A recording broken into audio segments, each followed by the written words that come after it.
badaniga yara toshadiganlar, eshigimdan qiynalganlar mani videoyimni oxirigacha ko'ringlar. Sizlarga hozir живой Telegram kanalimga kelgan отзыв bilan bo'lishmoqchiman. Nilfarxon, yaxshimisiz? Yugurib bilan charchamayapsizmi? Allohim sizga kuch-quvvat bersin.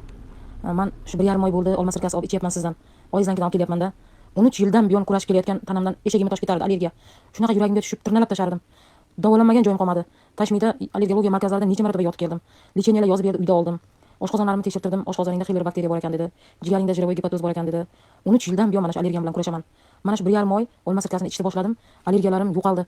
Har kun xursand bo'lishga ham qo'rqaman, o'zimga ko'zim tegib qolmasin deb. Dadasi allergiyam chiqmayapti deb xursand bo'lib ketaman. Xo'jayinim yelkalarida aniq tuxumdek bez bor edi. O'sha ham hozir yumshab, yong'oqdek bo'lib yumshabdi o'sha yog'li bez. Rahmat sizga, ilohim bolalaringiz rohatlarini ko'ring. Allohim sizni bizga bir sabab chiqib qo'yibdi. Hammani duosini olyapsiz. Rahmat sizga. Ilohim xo'jayingizdan qo'shqa qarib bolalaringiz rohatlarini ko'rib yuring. Sizni uchratganiga Allohimga ming bora shukronalar aytaman. Mana shunaqa bu allergiya tosh ketardi. Mana shunaqa yuragimga tushar edi. Allohim sizni bir sabab chiqib qo'ydi. Ming rahmat sizga. Har kun duo qilaman Nilufar.